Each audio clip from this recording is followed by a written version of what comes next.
acceptance speech for Value of Words Best English Non-Fiction Book Award for 2021.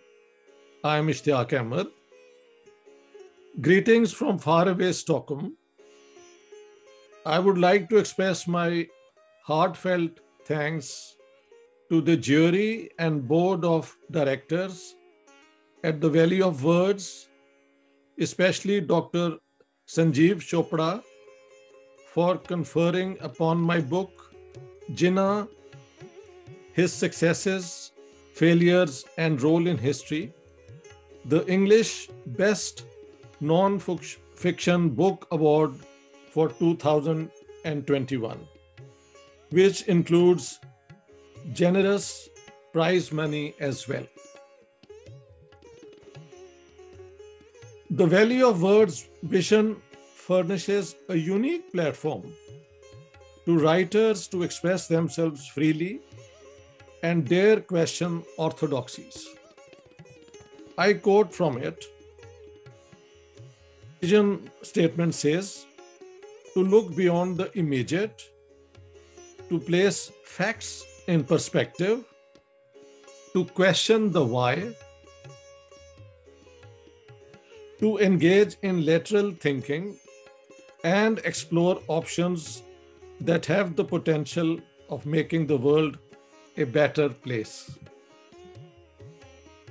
This mission has no truck with received ideas, unthinking assumptions, or dogmatic, unfounded assertions. In 2013, I received the Best Non-Fiction Book Award at the Karachi Literature Festival and the Lahore Literary Festival. And in 2016, the Best Book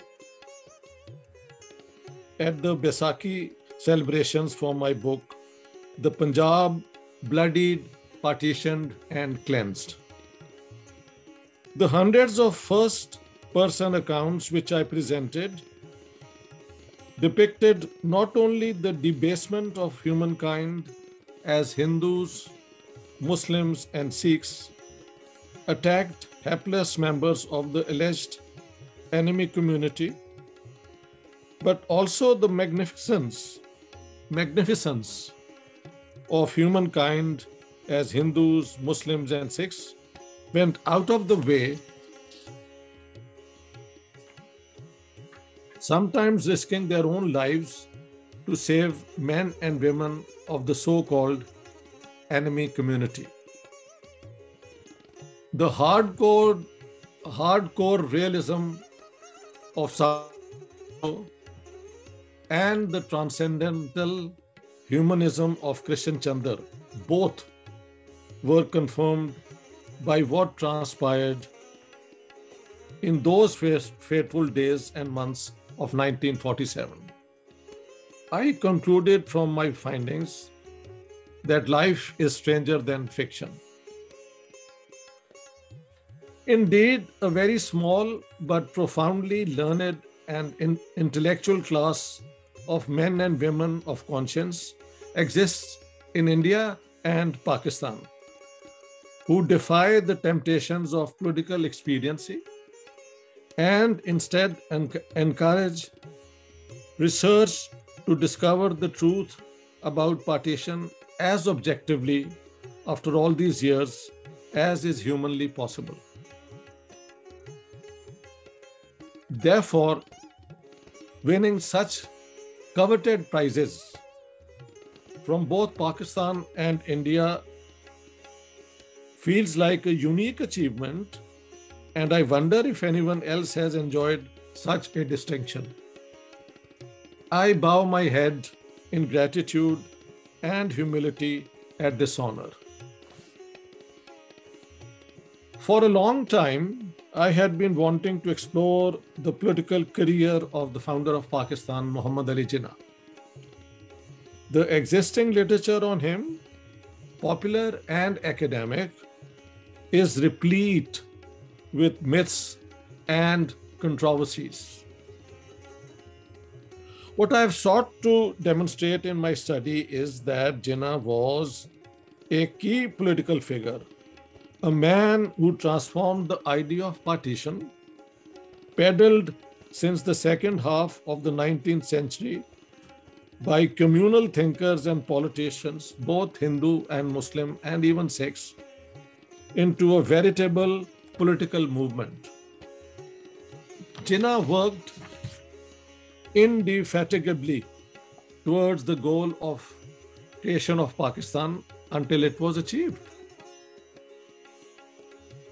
The overall decision to partition India at the end of the Second World War was in the hands of the British government.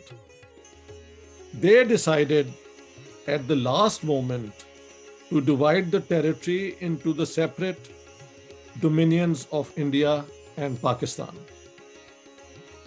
This decision was based on the calculation that Pakistan would provide compliant regimes armed with Islamism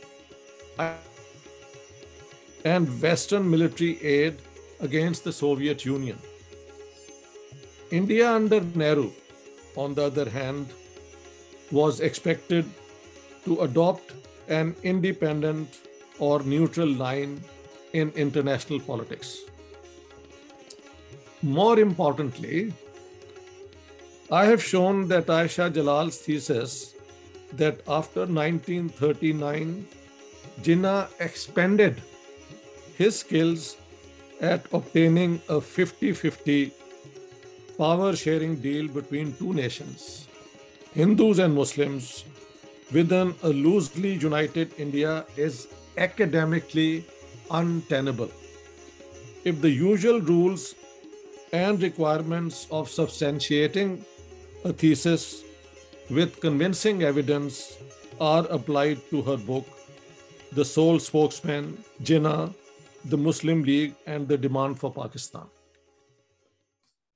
The incontrovertible evidence based on hundreds of Jinnah's speeches, statements, and messages from 22nd March 1940 onwards till Pakistan was achieved in 1947 shows that not even once did he express an interest in a power sharing deal with the Indian National Congress.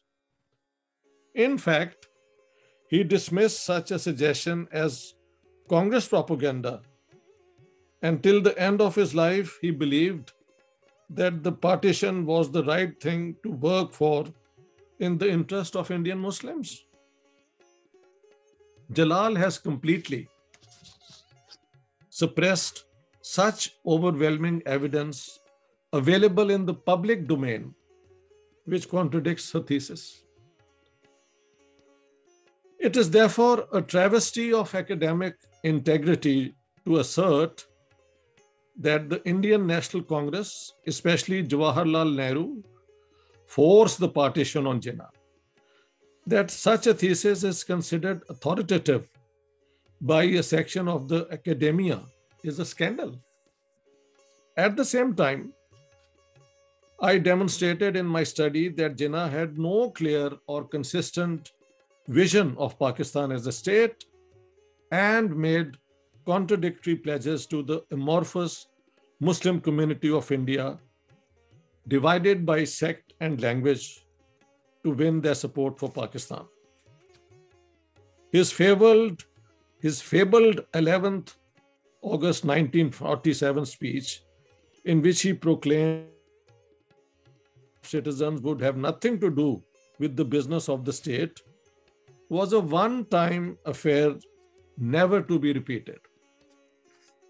Already by 14th August 1947, that is 3 days later, when the Pakistan Constituent Assembly was inaugurated, Jinnah made clear that Pakistan would be inspired by the state of Medina, an ideal democracy in his terms, set apart from Western and socialist political forms.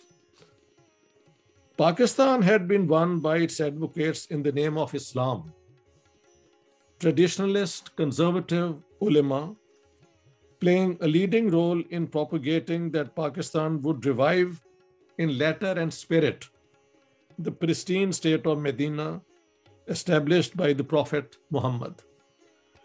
It is not surprising, therefore, that secular democracy has never been considered as the framework for Pakistan's constitution and law. In fact, efforts to frame a constitution which is both Islamic and democratic have been ridden with contradictions and incoherence.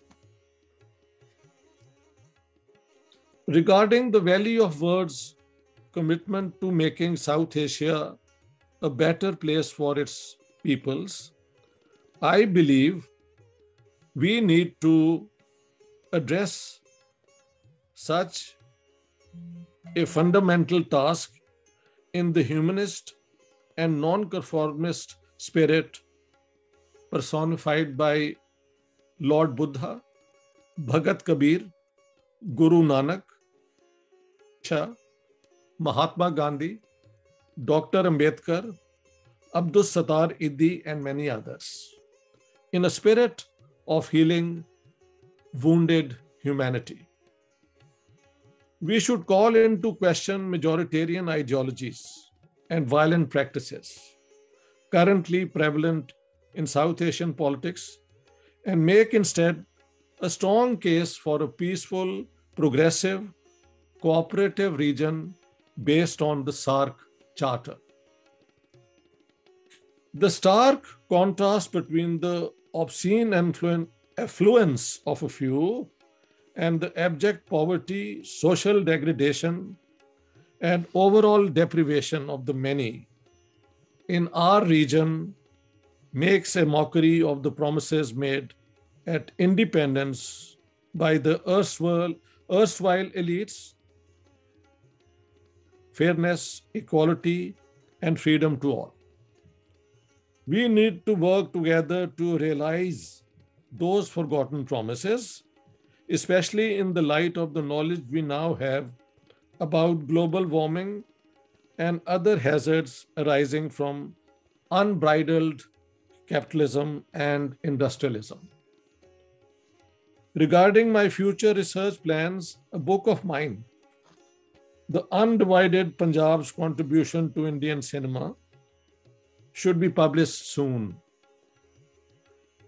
Pre-partition Indian cinema was a great vehicle of social reform, disseminating in popular cultural forms ideas of communal harmony, pluralism, and robust secularism.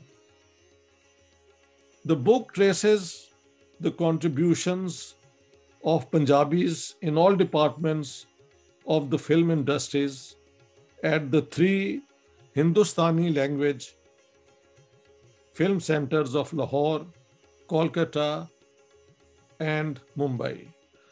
Madras at that time, pre-partition, was making basically languages in Telugu, Tamil, and the southern Indian languages. So it is concentrated on Lahore, Kolkata, and Mumbai.